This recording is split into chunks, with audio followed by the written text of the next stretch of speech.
Pessoal, o Lula consultou as Forças Armadas para saber a capacidade de reação do Brasil em caso de uma ação militar americana, como aquela que aconteceu na Venezuela. Agora, essa consulta do Lula nesse momento, ela merece ser analisada com muito cuidado. Isso porque, pessoal, a gente sabe, existe sim um embate entre o governo brasileiro e o governo americano, mas isso se dá especialmente no campo econômico. Isso porque o Brasil pratica uma política de protecionismo, né? A gente tem aqui taxas muito elevadas para aquilo que os americanos querem vender para o Brasil. A gente tem barreiras econômicas, tem impostos, enfim, tem uma regulamentação muito pesada. E o Donald Trump ele diz que os Estados Unidos estão sendo prejudicados, porque compram coisas do Brasil com muita facilidade e na hora de vender, o Brasil coloca essas dificuldades. Então, existe ali entre os dois governos uma tensão nesse ponto econômico. Além disso, também no ponto diplomático, há o embate entre Brasil e Estados Unidos. Isso porque Donald Trump e os Estados Unidos estão ao lado de Israel. O Lula e o PT, eles condenam Israel e se aliam ali ao Hamas, ao Irã, às forças inimigas. A mesma coisa em relação à Rússia. O Brasil é muito próximo à Rússia, é muito próximo à China, enfim, aos países que competem com os Estados Unidos, inclusive no campo militar. Então, os Estados Unidos fazem sim uma pressão diplomática e econômica para que o Brasil se alinhe aos interesses americanos. Mas esses dois pontos, a diplomacia brasileira e a economia, eles não são motivos para uma ocupação militar, para uma ação militar como aquela que foi feita na Venezuela. E aí você pode dizer assim, não, mas o Trump faz o que ele quer, ninguém coloca freios ao Donald Trump. Olha, isso não é verdade. Os Estados Unidos são uma democracia consolidada. Donald Trump é um homem firme, sim, ele toma posições surpreendentes no campo da política, mas ele não é maluco. E ainda que fosse, os Estados Unidos têm freios para isso. Por exemplo, você pode discordar da decisão, mas a justiça americana acabou de revogar o tarifaço imposto pelo governo, pelo Donald Trump. Você tem um Congresso funcionando, você tem um Supremo Tribunal, o Supremo Tribunal de lá, né? A Suprema Corte de lá também funcionando. E o Donald Trump, obviamente, não tem essa liberdade para sair entrando em qualquer país e prendendo o presidente porque ele não gosta ou porque contraria os interesses políticos do Donald Trump. Existe oposição nos Estados Unidos, existem forças conflitantes ali e que isso coloca, obviamente, limite a qualquer governante.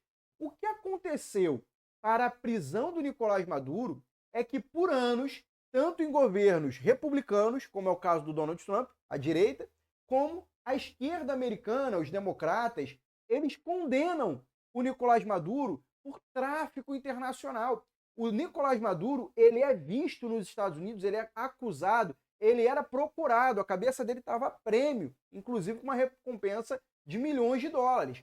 Isso porque ele é visto como um chefe de um cartel, de uma guerrilha narcotraficante. Então, não é a situação em que o Lula é visto nos Estados Unidos, enfim, ele não é condenado por isso. Você pode ter alguma suspeita, alguma relação, alguma conivência, mas é muito diferente da situação do Nicolás Maduro, que é apontado como chefe do cartel.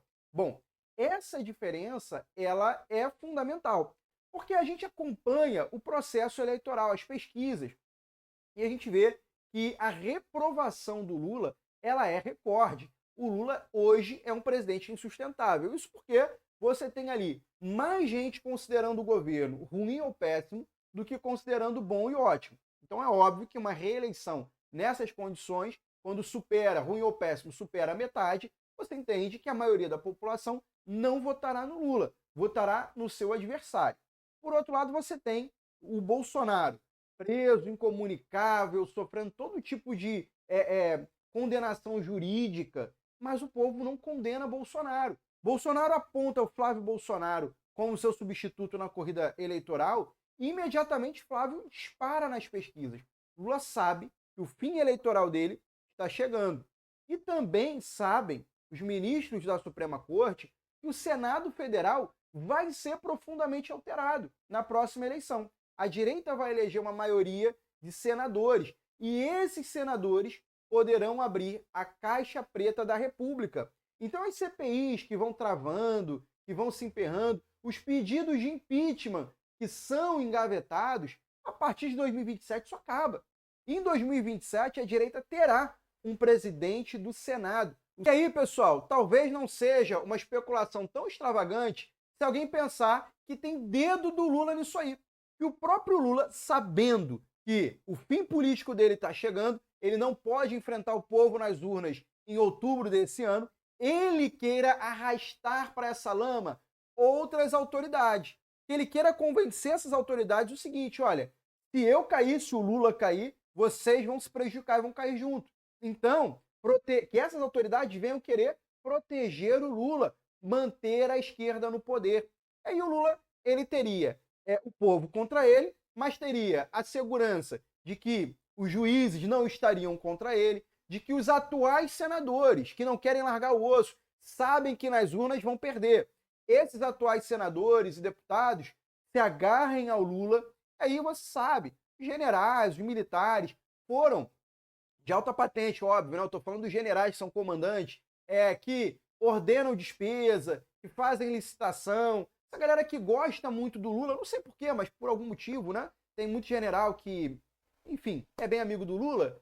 O Lula sabe que com essa turma ele tem uma certa segurança. E aí talvez o Lula ele se sinta seguro de que no Brasil não haja força contra ele caso ele atravesse a lei, caso ele faça algo inesperado. Se o Lula ele não encontra essa força no Brasil, o Donald Trump no cenário internacional representa sim uma oposição. E aí nesse caso, se o Lula tiver uma intenção, um pensamento ou uma possibilidade de transgredir, de atravessar a lei, aí sim justificaria essa preocupação com o Donald Trump. Porque foi exatamente isso que levou à prisão de Nicolás Maduro. Então, vejam, não é só o Lula está com medo do Trump porque ele discorda do Trump, porque ele fez uma publicação, que ele falou algo contrário ao Donald Trump. É óbvio que isso não é motivo para um país entrar no Brasil, a comunidade internacional não aceitaria isso, as próprias instituições americanas não permitiriam uma coisa dessa. Mas, se o Lula transgredir a lei, se ele inventar, por exemplo, olha, o PT não tem substituto para o Lula, não tem outro nome para colocar no Lula, o Lula já tem idade, o Lula tem um prazo de validade muito limitado, o PT, talvez a esquerda, queira mudar as regras do jogo, ainda com o Lula no poder, mudar o tempo de presidente, mudar a sucessão presidencial, mudar a forma de eleger um presidente. Enfim, essas mudanças de tabuleiro, conforme aconteceram, olha, na Venezuela, no tempo do Hugo Chávez, se o Lula estiver planejando isso, aí sim justifica essa preocupação com o Donald Trump. O Brasil precisa despertar. Por isso eu peço o seu apoio. Se você concorda com o que eu disse aqui, concorda com essa linha de análise, eu peço a você, se inscreva no canal Valdinei Martins, curta esse vídeo e compartilhe esse link para que outras pessoas também possam entender esse cenário e possam se unir a nós. Um forte abraço e até o próximo vídeo. Fiquem com Deus.